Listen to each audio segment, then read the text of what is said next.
Hello students, welcome to online classes. So students, today we are going to study our new topic, that is Lenz law and energy conservation. तो student already हम इस बात को समझ चुके हैं कि लेंस लॉ बेसिकली हम तब यूज करेंगे जब हमें इंड्यूस करंट की डायरेक्शन या ईएमएफ की डायरेक्शन हमें आइडेंटिफाई करनी होती है, तो उस वक्त हम लेंस लॉ का यूज करेंगे। लेकिन अब क्वेश्चन ये उठता है कि how Lenz law is related with energy conservation. ठीक है, तो उसको थोड़ा समझते हैं और रिलेट करने की कोशिश करते हैं कि क्या ये एक दूसरे से कोई रिलेशन रखते हैं या नहीं रखते हैं, और अगर रखते हैं तो वो क्या रखते हैं। ठीक है, तो उसको थोड़ा सा समझने की कोशिश करते हैं और यहाँ से एक आपका रीजनिंग का क्वेश्चन बनता है। तो वो रीजनिंग का क्वेश्चन भी मैं अभी आपको थोड़ी देर में बताऊंगा कि उसमें आपसे क्या पूछा जाएगा। तो पहले हम समझते हैं कि लेंस लॉ एनर्जी कंजर्वेशन से क्या रिलेशन रखता है। ठीक है, चलिए शुरू करते हैं। तो सबसे पहले अगर हम बात करें स्टूडेंट्स, तो आप देख सकते हैं कि लेंस लॉ बेसिकली ये था कि अगर कोई भी हमारे पास कॉइल है, let's say this is our coil, तो अगर हम कहते हैं कि ये हमारी कोई कॉइल है और इस कॉइल के पास हम कोई बार मैग्नेट अगर लेके आते हैं,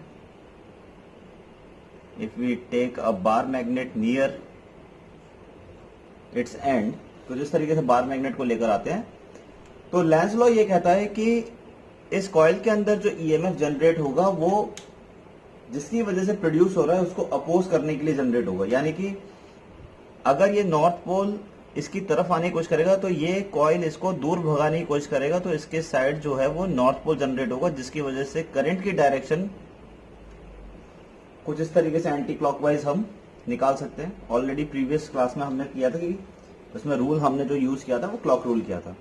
अगर आपको क्लॉक रूल नहीं पता है तो आप इससे पहले वाली वीडियो देखिए, आपको बहुत इजीली क्लियर हो जाएगा। तो नॉर्थ पोल पास आ रहा था और इस कॉइल को उल्टा काम करना था अकॉर्डिंग टू लेंस लॉ, तो उसको नॉर्थ पोल ही जनरेट करना पड़ेगा, तभी ये रिपल्शन करेगा और ये दूर जाएगा बार मैग्नेट। अब यहां पर जो इंड्यूस करंट डेवलप हुआ वो कौन सा जनरेट हुआ, दैट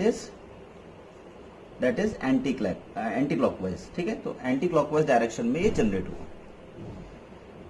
तो ये हुआ कब, ये तब हुआ जब आपने पहले तो बार मैग्नेट को क्या किया, आपने मूव कराया।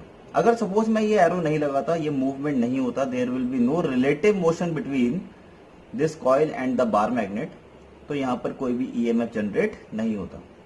लेकिन आप देख सकते हैं कि क्योंकि ये कॉइल स्टेशनरी है और this bar magnet is moving, तो हम कुछ वर्क डन कर रहे हैं और ये वर्क डन जो है ये कन्वर्ट हो रहा है in the form of electrical energy in the coil.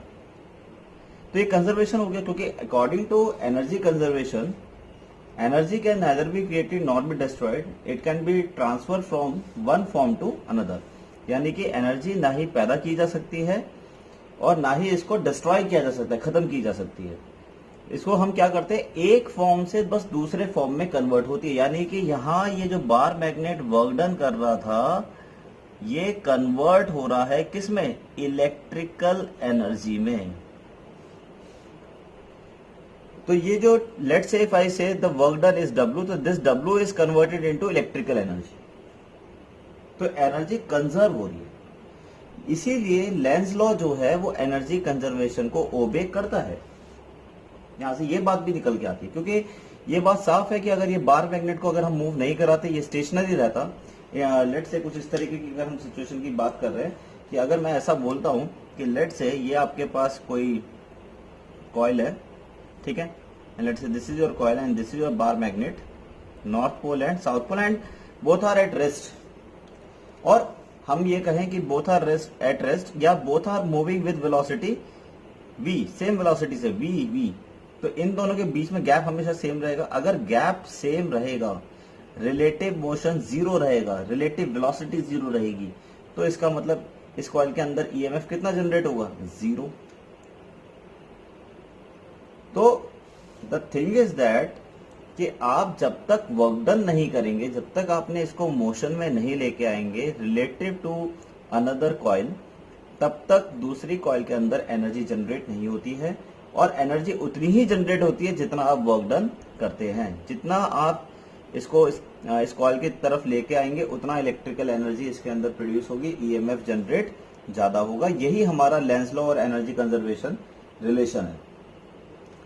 तो इसको अगर हम रीड करें तो रीड करते हैं इसे, it is the mechanical work done. तो मैकेनिकल वर्क डन किया इन मूविंग द मैग्नेट, तो मैग्नेट का हम मैकेनिकल वर्क डन कर रहे हैं with respect to the coil, ठीक है, कॉइल के रिस्पेक्ट में, that changes into electrical energy. तो इसके अंदर ईएमएफ जनरेट हुआ है, तो that is electrical energy producing induced current. तो ये क्या कर रहा है, यहाँ पे इंड्यूस्ड करंट डेवलप कर रहा है। दस energy is being transformed only, यानी कि एनर्जी जो है वो ट्रांसफॉर्म हुई है, वर्क डन ट्रांसफॉर्म हो गया है किसमें, इलेक्ट्रिकल एनर्जी में, करंट में। When we do not move the magnet, अगर हम मैग्नेट को मूव नहीं करते हैं, ठीक है, लेट्स से अगर हम ऐसा भी कह दें कि both are not moving, relative अभी भी यहां पर कितना होगा, zero, gap will remain same. The magnet if when we do not move the magnet work done is zero, then work done is zero, यानी कि आपने बार मैग्नेट पे कोई वर्क डन नहीं किया है, तो अगर वर्क डन करा ही नहीं है तो फिर कुछ भी कन्वर्ट भी नहीं होगा, ट्रांसफॉर्म भी नहीं होगा। Therefore induced current is also not produced, so EMF will be zero. Hence Lenz law obeys principle of conservation of energy. तो ये प्रूव करने के लिए आता है, that prove that Lenz law obeys principle of conservation of energy. तो ये बात बिल्कुल सही है, ये ट्रू है, ठीक है। तो रीजनिंग का क्वेश्चन बनता है, 2 मार्क्स का क्वेश्चन यहां से एग्जाम में आ सकता है। चलिए अगले टॉपिक की तरफ बढ़ते हैं।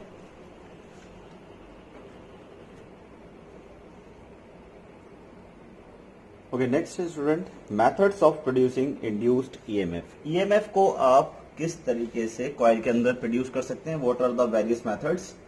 तो वन बाय वन करके हम इसको लिस्ट करते हैं। तो सबसे पहले तो देखिए हम फॉर्मूला देखते हैं कि ईएमएफ का, अगर हम according to, if I say according to law of electromagnetic induction, law of electromagnetic induction, so law of electromagnetic induction के हिसाब से we already know that E is equals to minus d phi over d t होता है। इसका मतलब flux का change होगा with respect to time, तो ईएमएफ जनरेट होगा, और फ्लक्स डिपेंड करता है बी ए कॉस थीटा। तो बहुत सीधी सी बात है, जब तक फ्लक्स में चेंज नहीं आएगा तब तक ईएमएफ जनरेट नहीं होगा। अब फ्लक्स में चेंज तब आएगा या तो मैग्नेटिक फील्ड आप चेंज करें, या आप एरिया ऑफ द कॉइल को चेंज करें, या थीटा का मतलब है orientation of the coil change करें, यानी कि उसका रोटेशन करें, आप कॉइल को रोटेट करें, जैसे कि इलेक्ट्रिक मोटर के अंदर होता है, तो कॉइल उसके अंदर रोटेट करती है।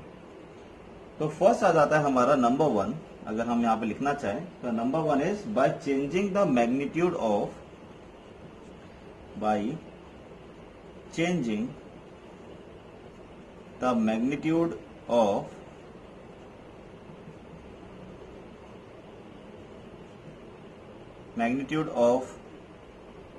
magnetic field. Number 1 is magnetic field. So magnetic field is very very important. अगर आप मैग्नेटिक फील्ड की वैल्यू को लेट से बढ़ा देते हैं तो फ्लक्स बढ़ जाएगा, फ्लक्स का चेंज बढ़ेगा तो ईएमएफ भी ज्यादा प्रोड्यूस होगा, ठीक है। देखिए इसी तरीके से अगर हम सेकंड की बात करें तो सेकंड आ जाता है bye changing the area, bye changing the area. तो एरिया के चेंज करने से भी बहुत ज्यादा फर्क पड़ जाता है, ठीक है। तो ऐसा मान लेते हैं कि एक एग्जांपल के तौर पर अगर मैं आपको ये सिखाऊं कि किस तरीके से बाय चेंजिंग द एरिया, क्योंकि वी नो दैट कि एरिया बढ़ेगा तो फ्लक्स बढ़ेगा, तो फ्लक्स चेंज होगा तो ईएमएफ जनरेट होगा। तो इसी चीज को अगर मैं यहाँ पर आपको शो करके दिखाऊं कि किस तरीके के क्वेश्चन एग्जाम में आ सकते हैं, कि सपोज आपको एक इस तरीके का मैग्नेटिक फील्ड का रीजन दिया, तो magnetic field is going perpendicularly inward, मान लेते हैं ऐसा, ठीक है, that the magnetic field is going perpendicularly inward. तो लेट से एक कॉइल है आपकी, तो हम मानते हैं कि इस कॉइल को हमने माना कि कुछ इस तरीके की एक कॉइल है, दिस इज योर कॉइल, और इस कॉइल को हमने क्या करा, स्ट्रेच किया, we have stretched this coil, और स्ट्रेच करके हमने इसको एक इस तरीके का सर्कल में कन्वर्ट कर दिया। So we have transformed this irregular shape into circle. So you will be able to see this that the area here is smaller and here surface area will be greater क्योंकि हमने इसे stretch कर दिया है। अब अगर area बढ़ जाएगा तो if I say if I am increasing the area, तो if I am increasing the area तो b a cos theta formula होता है। तो if I am increasing the area तो एरिया बढ़ने से फ्लक्स बढ़ेगा, फ्लक्स बढ़ने से E is equals to minus d∅/dt होता है। अगर फ्लक्स की वैल्यू बढ़ेगी तो ऑब्वियस सी बात है उसके अंदर ईएमएफ भी इंड्यूस होगा क्योंकि फ्लक्स का चेंज हो रहा है। अब उसकी डायरेक्शन क्या होगी, तो हाउ वी कैन कैलकुलेट। तो देखिए सबसे बड़ी बात यह है कि जब ये इस तरीके से इंक्रीज हो रहा है तो इसका मतलब इसके अंदर नंबर ऑफ मैग्नेटिक फील्ड ज्यादा पास होंगी। जैसे कि आप देख सकते हैं कि पहले इसके अंदर अगर आप देख रहे होंगे तो टोटल मिला के सिर्फ एक या टू मैग्नेटिक फील्ड सिर्फ अंदर थी, लेकिन यहाँ पर आप देख सकते हैं 1 2 3 और ये 4 भी इसके अंदर ही आ रही है। ये 4 मैग्नेटिक फील्ड इसके अंदर, यानी पहले कम था और अब ज्यादा जा रहा है, यानी कि एरिया बढ़ाने से मैग्नेटिक फील्ड लाइन ज्यादा पास हो रही है। अगर मैग्नेटिक फील्ड लाइन ज्यादा पास हो रही है किस डायरेक्शन में, इनवर्ड डायरेक्शन में, और करंट मेरा कैसे फ्लो कर रहा है, दैट इज क्लॉकवाइज, तो इंड्यूस करंट की डायरेक्शन जो होगी अकॉर्डिंग टू लेंस लॉ वो इसको अपोज करने के लिए जनरेट होगा। तो बिकॉज फ्लक्स इज इंक्रीजिंग और ये magnetic field lines increasing order का है तो इंड्यूस ईएमएफ इस इंक्रीजिंग ऑर्डर को क्या करेगा, डिक्रीज करने के लिए जनरेट होगा। तो ये करंट जो था जो कि क्लॉकवाइज डायरेक्शन में फ्लो कर रहा था, तो इंड्यूस करंट जो होगा वो एंटी क्लॉकवाइज डायरेक्शन में जनरेट होगा। So the induced current will generate in the anti clockwise direction while the current will flow in clockwise direction. ये ध्यान रखिएगा। देखिए करंट और इंड्यूस करंट में फर्क है। करंट तो आप निकालेंगे मैग्नेटिक फील्ड की डायरेक्शन से, मैग्नेटिक फील्ड अगर इनवर्ड है तो करंट इसका मतलब क्लॉकवाइज है। अब ये करंट ज्यादा फ्लो कर रहा है कम कर रहा है वो डिपेंड करेगा मैग्नेटिक फील्ड की फ्लक्स आपका बढ़ रहा है घट रहा है। अगर फ्लक्स बढ़ रहा है तो करंट ज्यादा फ्लो कर रहा है। अब इस करंट को रिड्यूस करने के लिए जनरेट होगा तो ऑब्वियस सी बात है उल्टी डायरेक्शन में मुझे करंट का फ्लो कराना पड़ेगा। तो in this way by changing the area the induced EMF will be present in the coil. चलिए तीसरे की तरफ बढ़ते हैं। तीसरा आ जाता है हमारा by changing the relative orientation of the surface area. ठीक है, so by changing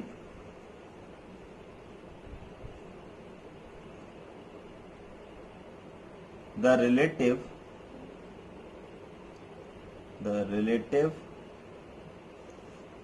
orientation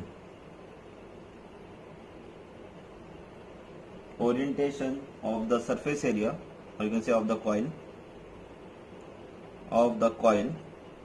and magnetic field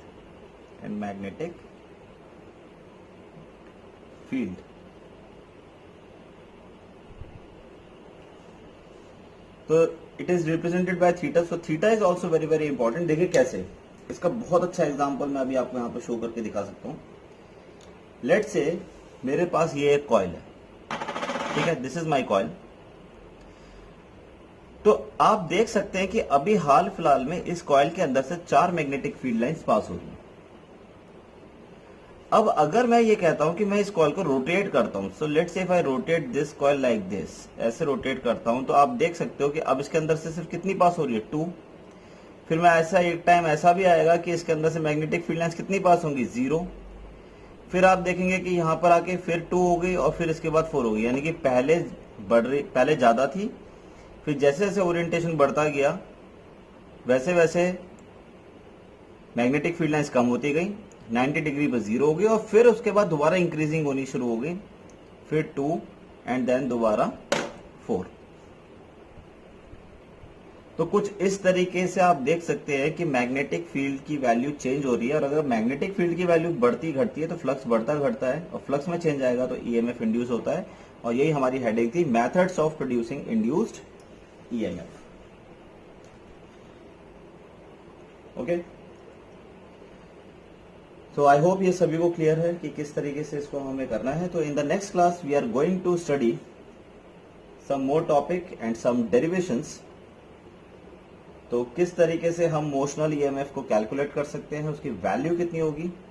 अगर सपोज मैं कह रहा हूं कि ये एरिया बढ़ रहा है और घट रहा है, तो एरिया को बढ़ाने और घटाने से किस तरीके से इसके अंदर ईएमएफ की वैल्यू चेंज होगी और उसकी वैल्यू कितनी होगी, हाउ वी कैन कैलकुलेट, वो हम आइडेंटिफाई करेंगे.